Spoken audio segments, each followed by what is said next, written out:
kiai, para asatid, para hadirin dan hadirat rahimakumullah. Alhamdulillahirabbil alamin. Di hari pertama di bulan suci Ramadan 1444 Hijriah ini, alhamdulillah kita masih diberi kesempatan oleh Allah untuk menambah amal-amal solih kita, untuk menambah melakukan ibadah-ibadah kita kepada Allah Subhanahu wa ta'ala, yang mana hari ini kita mulai puasa hari pertama, lalu kita sholat subuh berjamaah di Masjid Sabilillah ini, dan dilanjutkan dengan majelis ta'lim yang dalam bahasa Rasulullah sallallahu alaihi wasallam disebut dengan taman di antara taman-taman surga. Mudah-mudahan apa yang kita laksanakan ini senantiasa mendapatkan ridha Allah Subhanahu wa ta'ala, dan mudah-mudahan sejak hari pertama ini sampai nanti akhir Ramadan kita diberi kekuatan oleh Allah untuk senantiasa mengupgrade ketakwaan kita, untuk senantiasa melakukan amal-amal kebajikan, untuk senantiasa melakukan aktivitas-aktivitas yang positif, dan mudah-mudahan semua itu diridhoi oleh Allah Subhanahu wa ta'ala. Mudah-mudahan majelis ilmu ini menjadi majelis ilmu yang nafi'an mubarakan fid dini wad dunya wal akhirah, ala hadhihi niyyah wa ala kulli niyyatin salihah wa ala ma nawainah wa ala ma nawahu as-salafus salih, thumma ila hadratin nabiyil mustafa Muhammadin sallallahu alaihi wasallam wa ila hadrati ikhwanihi minal anbiya wal mursalin was sahabati wat tabi'in wal ulama'il amilin wal musannifin wa a'immatil mujtahidin wal qurra wal mufassirin wa ila muassisi hadzal masjid masjidina sabilillah wa muammirihi wa jama'atihi. Al-Fatihah.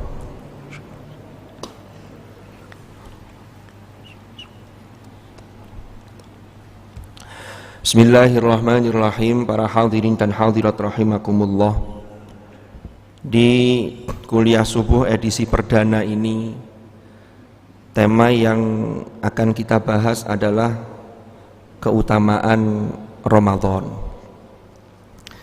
Sesungguhnya mayoritas dari kita itu sudah sangat banyak yang sudah mengetahui fadilah atau fadhail syahri Ramadan. Hanya memang respon dari masing-masing kita terhadap bagaimana menyambut datangnya Ramadan ini yang satu sama lain berbeda. Maka respon ini sangat terkait dengan kualitas keimanan seseorang. Kalau yang biasa-biasa saja, Ramadan gak Ramadan yo podo ae. Jadi tidak ada rasa sama sekali. Kalau agak meningkat semangat, tapi kadang-kadang ada yang semangat 45 itu di awal. Nanti pertengahan itu kadang sudah agak kendor, apalagi di akhir. Tapi ada orang-orang yang sejak awal, bahkan jauh sebelum Ramadan itu sudah mempersiapkan dirinya dengan baik. Itulah sebabnya para hadirin dan hadirat rahimakumullah, kita ini kan sering membaca tulisan atau poster atau di-share di grup-grup WA itu kan banyak, marhaban ya Ramadan. Atau dalam ungkapan yang lain, dalam konteks tarhib Ramadan. Maknanya, kalau secara global atau secara harfiah, tarhib Ramadan ini menyambut datangnya bulan Ramadan. Marhaban ya Ramadan, selamat datang wahai bulan Ramadan. Tapi apa sesungguhnya makna dari rohaba yurahibu tarhib ini? Dados ngeten para rawuh, para hadirin dan hadirat rahimakumullah. Kalau kita lihat dari akar kata di dalam bahasa Arab, yang kemudian berderivasi atau istiqaq atau tasrif rahaba yurahibu tarhib, itu dari akar kata ro, ha, dan ba. Niku makna asalnya ro, ha, dan ba itu adalah sesuatu yang luas. Kalau kemudian rohaba yurahibu, maka ini sebuah sambutan yang menunjukkan kelapangan dada dari orang yang menyambut. Sambutan itu tidak cukup hanya sekedar kata-kata. Kita lihat beberapa indikator mengapa sambutan terhadap sesuatu yang luar biasa itu dilakukan ada persiapan sebelumnya, tidak ujuk-ujuk. Allah Subhanahu wa taala berfirman dalam surah Az-Zumar ayat 71, kita bandingkan dengan di ayat 73. Az-Zumar niku bicara mengenai yang ayat 71 itu menceritakan bahwa nanti orang-orang kafir itu ketika masuk ke neraka jahanam itu digiring, dan itu rombongan Zumaro. Makanya namanya suratnya ini surah Az-Zumar. Ayat 73 bedanya adalah yang digiring itu orang-orang bertakwa. Kalau orang yang bertakwa mesti beriman, karena takwa itu kan prestasi ruhani. Kalau iman itu potensi ruhani. Iman itu bisa yazid, bertambah, kalau prestasi itu terus diasah. Tapi kalau tidak diasah menjadi yangkus, yang dalam bahasa Rasulullah itu al-iman yazid wa yangkus, bisa bertambah bisa berkurang. Tapi aslul imannya tidak berkurang, prestasinya ini yang bisa bertambah bisa berkurang. Di ayat 71 firman-Nya ngeten, wasiqal ladzina kafaru ila jahannam zumara hatta idza ja'uha futihat abwabuha wa qala lahum khazanatuha, al-ayah, wa qala lahum khazanatuha alam ya'tikum rusulun minkum yatluna 'alaikum ayati rabbikum. Di ayat 73 wasiqal ladzina taqaw rabbahum ilal jannati zumara hatta idza ja'uha wa futihat abwabuha. Ada satu titik perbedaan ketika menggiring orang-orang kafir itu. Di sini dikatakan ketika sampai di neraka jahanam itu ayatnya mengatakan futihat abwabuha, dibukakanlah pintu-pintu neraka jahanam. Tapi ketika orang-orang bertakwa yang digiring masuk ke dalam surga dipersilakan, itu ayatnya bukan futihat tapi ada wawunya, wa futihat. Disinilah kemudian sebagian dan juga banyak para ahli-ahli tafsir itu yang menerjemahkan dan memaknai, menafsirkan ketika ada wawu wa futihat, maka bedanya nek wong kafir itu mlebu langsung bleng-bleng, tetapi kalau orang beriman, orang bertakwa itu wa futihat itu dibukakan ada wawunya. Ini menunjukkan ada pendahuluan. Berarti penyambutan orang bertakwa ini tidak hanya ketika sudah datang disambut, tapi ada pra. Pesannya apa? Orang bertakwa dibandingkan dengan orang kafir, walaupun nanti ketakwaan itu juga levelnya ada beberapa level, tapi kalau dibandingkan dengan orang-orang kafir, maka orang bertakwa itu adalah orang-orang yang disambut. Kenapa? Karena mulia. Maka pesannya, bulan suci Ramadan itu mestinya penyambutan yang kita lakukan itu memang tidak secara ujuk-ujuk, tidak secara tiba-tiba, tapi ada sebelumnya. Makanya ini nanti ada titik temu dengan doa yang diajarkan oleh Hadratur Rasul sallallahu alaihi wasallam, Allahumma barik lana fi Rajaba wa Sya'bana wa ballighna Ramadan. Loh, itu berarti sudah 2 bulan sebelumnya itu sudah ancang-ancang untuk persiapan tarhib, marhaban ya Ramadan. Ini yang ideal. Tetapi kalau umpama kita kemarin lupa tidak mempersiapkan itu bentuknya Boleh jadi yang paling mendasar adalah persiapan secara mental spiritual, lalu persiapan dengan bagaimana amal-amal itu meningkat. Karena makna barokah itu ziyadatul khair. Ya, meningkat itu apanya? Ya tentunya tidak lain adalah ibadah kita kepada Allah Subhanahu wa ta'ala. Nah ini kalau kita bicara mengenai marhaban ya Ramadan, maka sambutan itu betul-betul nggak hanya ungkapan secara lisan, selamat datang Ramadan, tapi ada tindak nyata yang konkret. Para hadirin dan hadirat rahimakumullah. Lalu kemudian, kalau kemudian muncul apa sih sesungguhnya dan kenapa di bulan Ramadan itu menjadi satu bulan yang sangat mulia? Ya. Kalau kita lihat di dalam rangkaian ayat-ayat puasa, dimulai dari ayat 183 tentang kewajiban bagi orang-orang beriman itu untuk menjalankan ibadah puasa. Jadi ini Al-Quran sendiri yang menjelaskan apa sih hikmahnya sekaligus kenapa kita ini harus puasa. Di ayat 183, ya ayyuhalladzina amanu kutiba alaikumus syiyam kama kutiba alal ladzina min qablikum la'allakum tattaqun.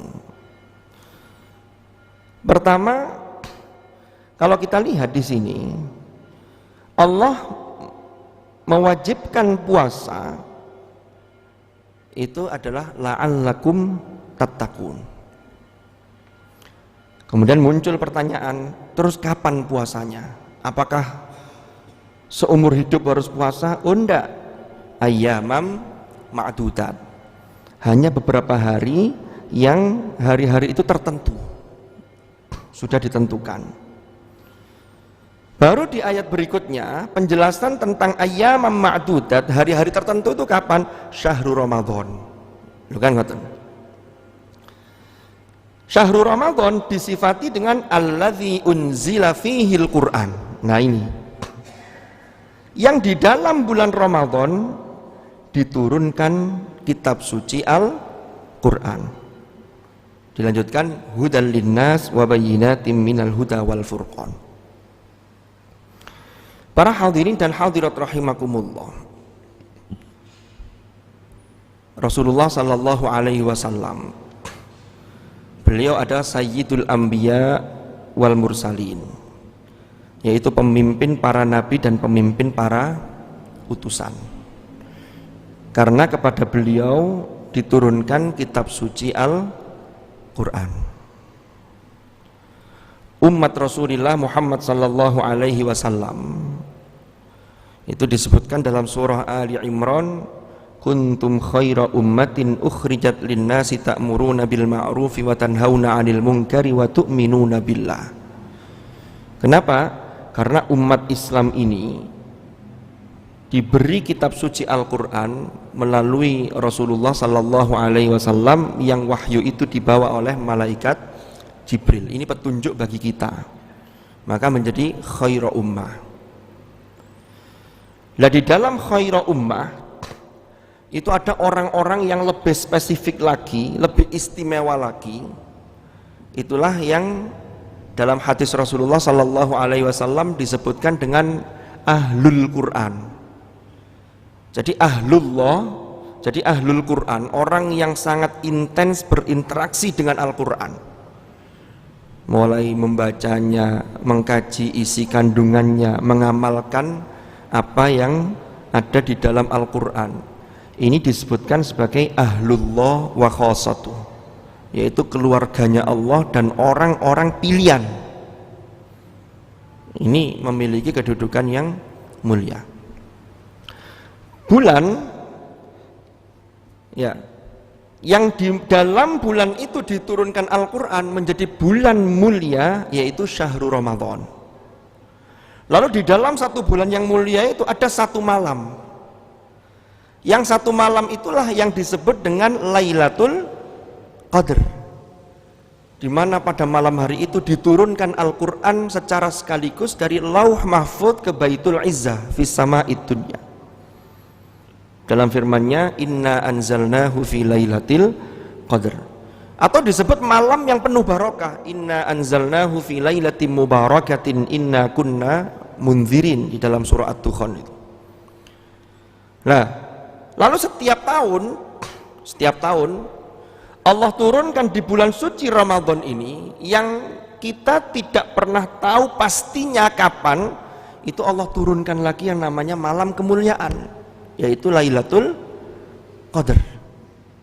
Sehingga hikmahnya, karena kita tidak tahu, maka sejak hari pertama sampai terakhir, maka kita harus semakin giat.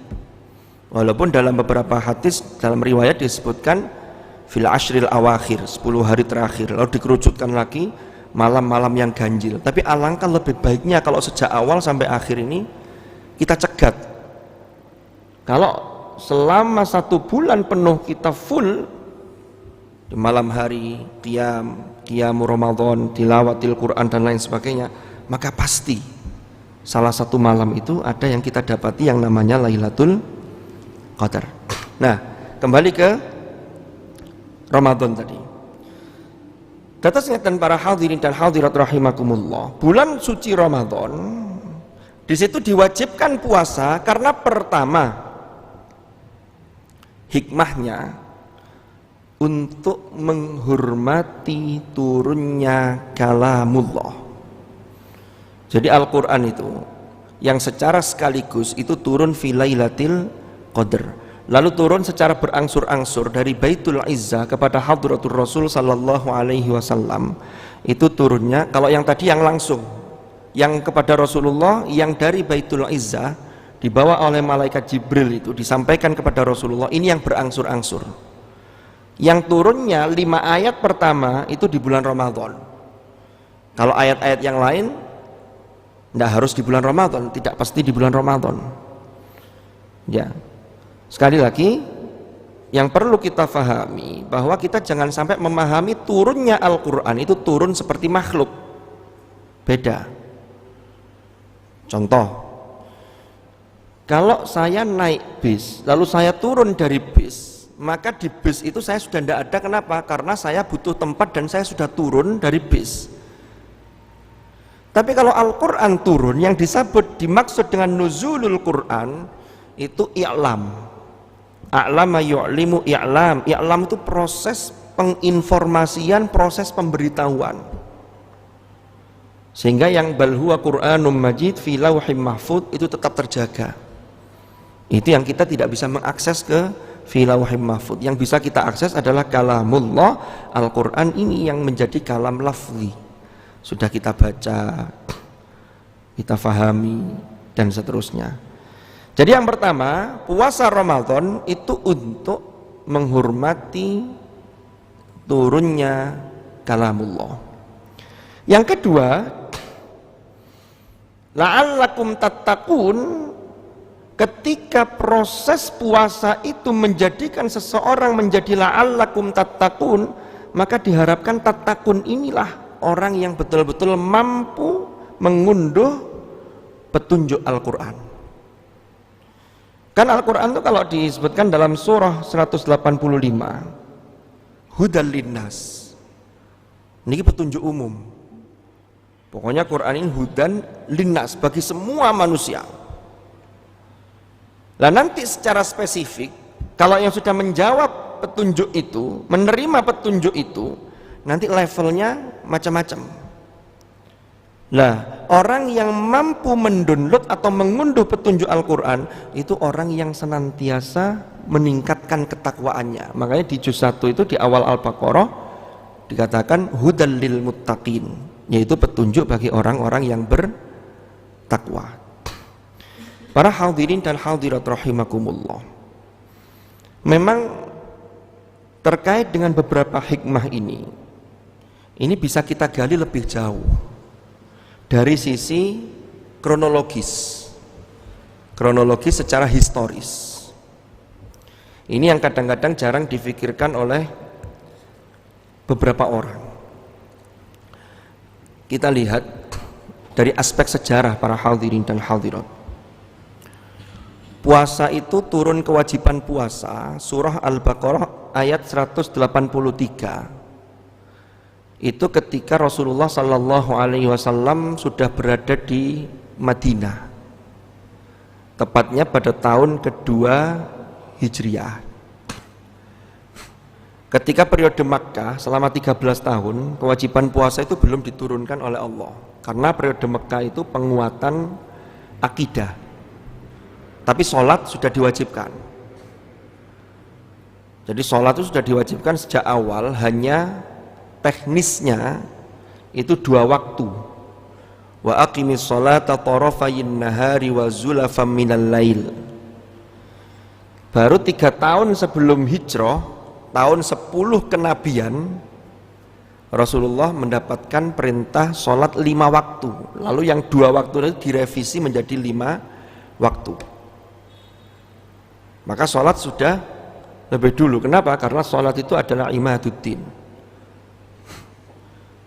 Bahkan di tahun ke-9 Hijriah, ketika Rasulullah itu kedatangan para delegasi dari kabilah-kabilah yang ada di Arab itu untuk bertanya tentang Islam, itu ada namanya kabilah Thaqif, itu yang meminta dispensasi. Mereka mau masuk Islam tapi minta didispen untuk tidak sholat. Ternyata jawab Rasulullah apa? La khaira fi dinin la sholata fih. Tidak ada kebaikan dalam satu agama yang di dalam agama tersebut tidak ada sholatnya. Nah, ini menunjukkan sholat itu memang posisinya penting sekali. Kalau kita runtut, ini kan kewajiban puasa ini tahun kedua Hijriah. Ini ada kaitan yang erat dengan peristiwa sebelumnya. Ramadan itu diwajibkan puasa. Di bulan Sya'ban, berarti sebelum Ramadan ini, itu ada satu peristiwa besar, yaitu perpindahan arah kiblat. Kalau kita runtut dari aspek sejarah, Rasulullah Sallallahu Alaihi Wasallam itu ketika berada di Makkah, kan antara Makkah dan Madinah, Madinah itu berada di sebelah utaranya Makkah. Sehingga kalau dari Madinah, kalau sholat menghadap Ka'bah, itu menghadap ke selatan. Ma bainal masyriqi wal maghribi kiblatun. Jadi kiblatnya itu menghadap ke selatan. Ketika Rasulullah Sallallahu Alaihi Wasallam itu berada di Makkah, beliau itu sholat menghadap Ka'bah. Beliau senang mengambil posisi itu di sebelah selatan, sehingga menghadap Ka'bah sekaligus menghadap ke utara. Kenapa kok Rasulullah kalau di Makkah itu senang menghadap ke utara? Jadi posisi Ka'bah di sebelah utaranya. Karena kalau kita lihat di dalam agama yang hanif, yaitu agama Nabi Ibrahim alaihi salam, Nabi Ibrahim ini kan punya anak namanya Ismail. Nah, Nabi Ismail itu yang ditempatkan oleh Nabiullah Ibrahim di sebuah lembah yang tandus, yang itu digambarkan dalam surah Ibrahim, Rabbana inni askantu min dzurriyyati biwadin ghairi dzi zar'in 'inda baitikal muharram. Tapi lembah yang tandus itu, di situ ada Baitullah, Ka'bah. Karena dalam riwayat dijelaskan Ka'bah itu sudah dibangun pondasinya itu sejak pada masa Nabi Adam. Ada riwayat yang mengatakan ini dibangun oleh para malaikat. Tapi kan kemudian terjadi banjir besar yang sifatnya global pada era Nabi Nuh, sehingga ini rusak. Ya. Lalu pondasi itu kemudian ditinggikan kembali oleh Nabi Ibrahim bersama Ismail ketika Ismail sudah mulai bisa beranjak remaja, diajak untuk meninggikan bangunan Ka'bah. Jadi awwala baitin wudi'a lin-nas lalladzi bi Bakkah mubaraka wa hudan lil alamin. Lalu kemudian selesai beberapa tahun, wakilah Nabi Ibrahim itu punya anak Ismail itu usia 86 tahun. Karena syariat khitannya usia 80 tahun, 86 baru punya anak Ismail. Punya anak lagi namanya Ishak. Ya, dengan istri yang Sarah. Ishak itu, Nabi Ibrahim punya anak Ishak itu usia 120-an tahun. Lah, Ismail ditempatkan di Makkah, Ishak ditempatkan di Palestina. Yang kemudian di situ juga ada kiblatnya, yang kemudian kiblat itu menjadi kiblatnya orang-orang Bani Israel, itulah yang disebut dengan Baitul Maqdis. Ya. Tetapi masa atau jarak antara diutusnya Nabi Muhammad sallallahu alaihi wasallam dengan nabi sebelumnya sampai kepada Nabi Ismail ini jauh. Dan di Arab itu tidak ada nabi dari Darul Ismail sampai kepada Rasulullah, tapi hanya Nabi Muhammad sallallahu alaihi wasallam. Sementara di kalangan Bani Israel itu banyak para nabi-nabi yang diangkat oleh Allah dari kalangan Bani Israel.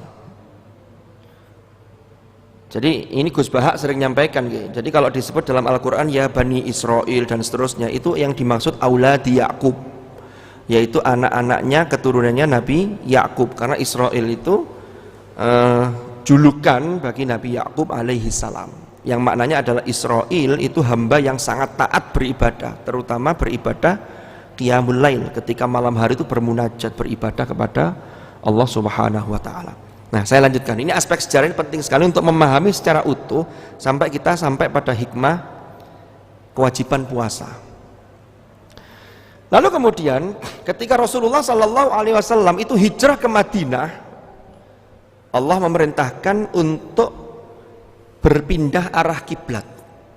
Yang kalau ketika di Makkah itu kiblatnya menghadap ke Ka'bah, ketika di Madinah Rasulullah diperintahkan untuk kiblatnya menghadap ke Baitul Maqdis. Ini ternyata termasuk ujian keimanan buat orang-orang yang beriman, termasuk dari kalangan ahlul kitab. Apakah imannya itu serius atau tidak? Sehingga ketika Rasulullah Sallallahu Alaihi Wasallam itu berkiblat ke Baitul Maqdis, orang-orang Yahudi dan Nasrani itu senang sekali, orang ahlul kitab itu. Kata mereka begini, nah lihat tuh, Muhammad sekarang sudah mengikuti agama nenek moyang kita, kiblatnya tidak lagi ke Ka'bah tapi ke Baitul Maqdis. Nah, mereka itu ada yang pura-pura kemudian ikut beriman karena senang, merasa mendapatkan angin segar. Rasulullah ini ngadepnya sudah ke Baitul Maqdis. Jadi mereka menganggap bahwa ajaran yang sudah mereka simpangkan itu, mereka yakini itu sesuatu yang benar. Kan ahlul kitab ini ada banyak yang melakukan penyimpangan, yuharrifunal kalima amma mawadhi'i, yuharrifunal kalima min ba'di mawadhi'i. Rasulullah ini ketika berada di Madinah menghadap ke Baitul Maqdis, maka menghadapnya kan ke utara. Kalau menghadap ke utara, maka otomatis Ka'bah itu berada di arah selatan. Padahal Rasulullah itu sangat rindu dengan Ka'bah, tapi karena ini perintah Allah, beliau lakukan.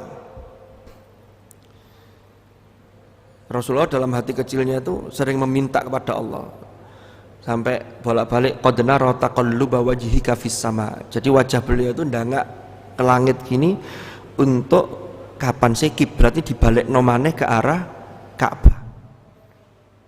Karena kalau di Ka'bah tadi kan menghadapnya bisa dua, satu yang Ka'bah untuk sebagai kiblatnya, yang Baitul Maqdis bentuk penghormatan saja, jadi ngadep dua. Tapi kalau sudah di Baitul Maqdis posisinya di Madinah, maka Ka'bahnya tidak katut, ini akan membelakangi Ka'bah. Ya, disitulah kemudian setelah kira-kira kurang lebih 17 bulan, nah 17 bulan itu pas itu tahun kedua Hijriah. Jenengan itu Rasulullah itu masuk ke Madinah itu di bulan Rabiul Awal. Ya, ketemu bulan Sya'ban itu kira-kira 17 bulan. Sya'ban di tahun kedua Hijriah. Turun perintah fawalli wajhaka syatrul masjidil haram. Lah itu tidak lain adalah ya, wa ma ja'alna al-qiblata allati kunta 'alaiha, dibalik nomane kiblatnya itu ke Ka'bah, Kenapa? Illa lina'lama may yattabi'ur rasula mimman yanqalibu ala aqibai. Jadi itu sebagai ujian, sebagai tes orang-orang yang ahlul kitab tadi yang menyatakan beriman kepada Muhammad, Nabi Muhammad. Ini apakah masih tetap atau enggak? Itu makanya dicek dengan perubahan arah kiblat. Nah, perubahan itu terjadi ketika Rasulullah sholat zuhur di masjid yang kemudian kita kenal dengan Masjid Qiblatain. Sehingga 2 rakaat menghadap Baitul Maqdis, 2 rakaat berikutnya kembali menghadap ke Ka'bah. Makanya hari ini kalau kita umroh, kita ziarah ke sana, itu melihat ada Masjid Qiblatan itu yang punya 2 kiblat itu. Karena kisahnya begitu. Jadi ini untuk melihat illa lina'lama may yattabi'ur rasul mimman yanqalibu ala aqibai. Sapa yang tetap taat. Ya, lalu siapa yang kemudian kembali tidak mau mengikuti Nabi Muhammad? Wa in kanat lakabiratan. Ini berat bagi mereka. Kenapa? Karena soal kiblat itu soal urusan identitas. Lah kan orang-orang ahlul kitab termasuk ini yang dipopulerkan dan digaungkan di kalangan musyrikin Mekah bahwa tidak diutus utusan itu kecuali dari kelompok mereka. Tidak diturunkan wahyu Allah kecuali dari kelompok mereka.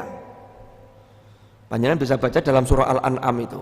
Wa hadza kitabun anzalnahu mubarak fattabi'uhu wattaqu la'allakum turhamun an taqulu innama unzilal kitabu ala ta'ifataini min qablina. Kami turunkan Al-Qur'an yang penuh barokah ini. Singkat cerita di ayat berikutnya, agar kalian tidak lagi mengatakan innama unzilal kitabu ala ta'ifataini min qablina. Sesungguhnya kitab suci itu hanya berhak diturunkan kepada 2 kelompok besar sebelum kami.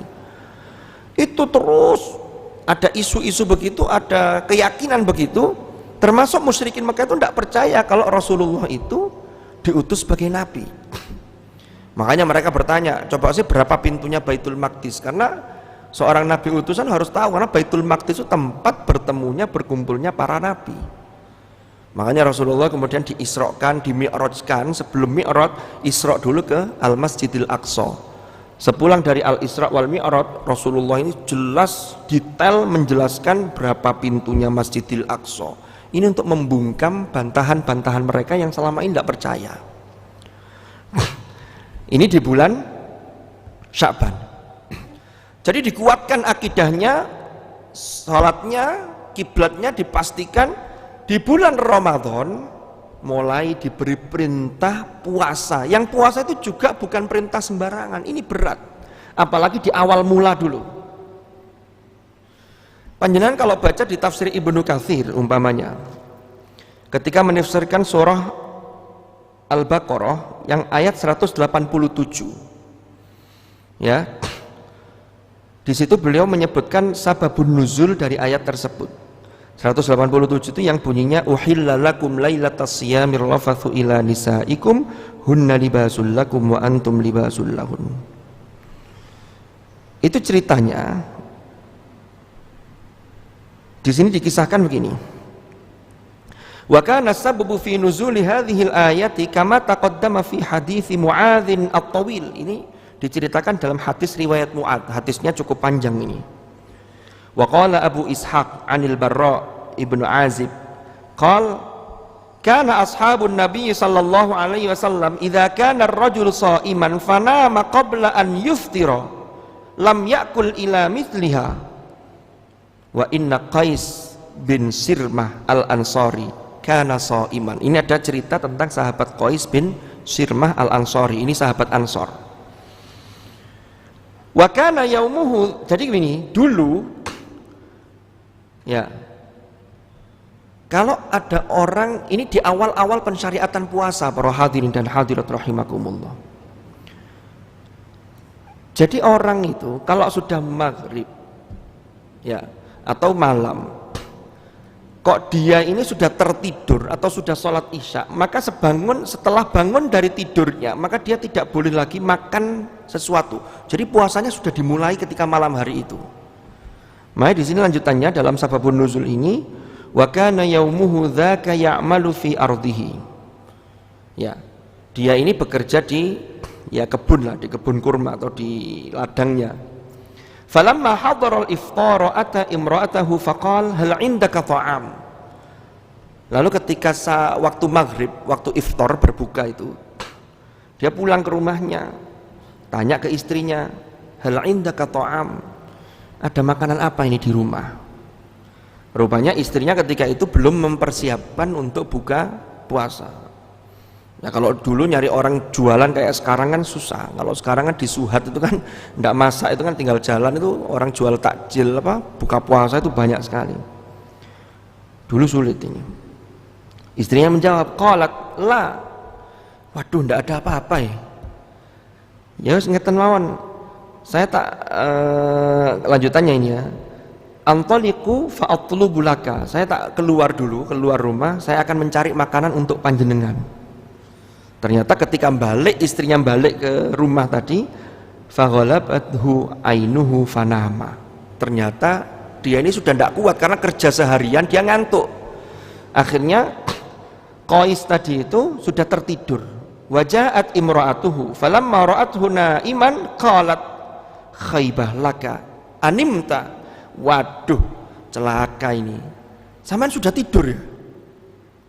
Karena kalau sudah tidur, aturan awalnya itu sudah harus mulai puasa.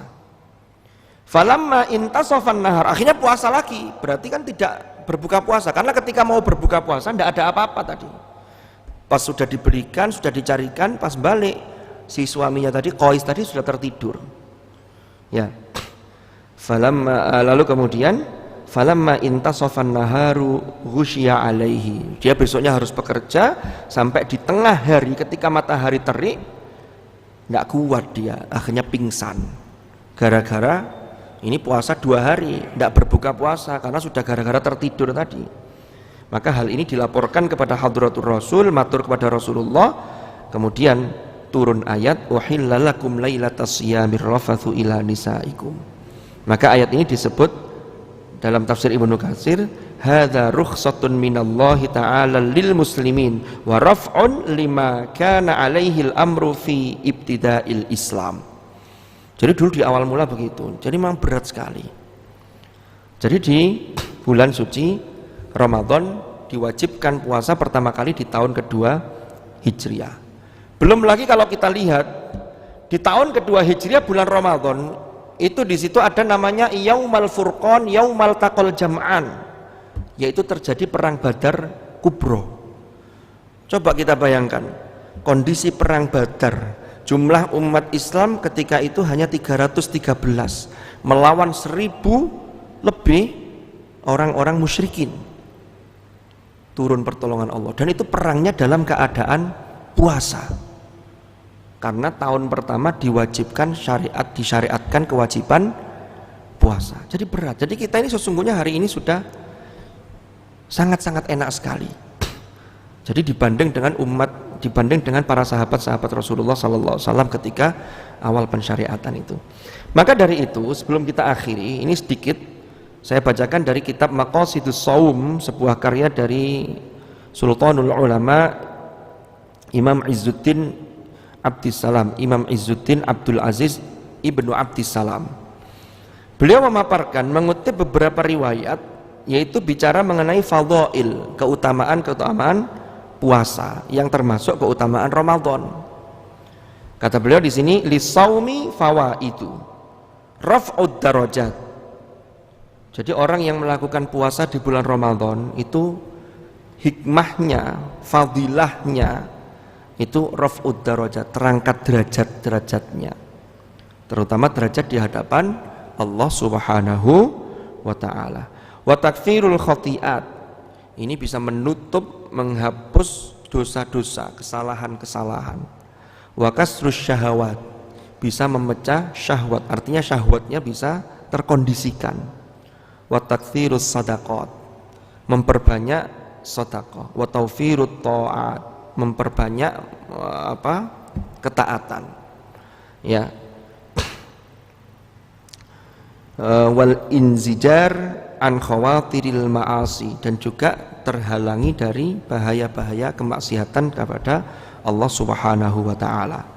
Fa amma raf'ud darajat, Adapun terangkatnya derajat ini berdasarkan sabda Rasulullah sallallahu alaihi wasallam, "Idza jaa Ramadhanu futihat abwabul jannah." Apabila datang bulan Ramadan, maka dibukakanlah pintu-pintu surga, wa ghulliqat abwabun nar, dan ditutuplah pintu-pintu neraka, wa suffidat asyayatin, dan setan-setan itu dibelenggu. Ini sering muncul pertanyaan di antara kita.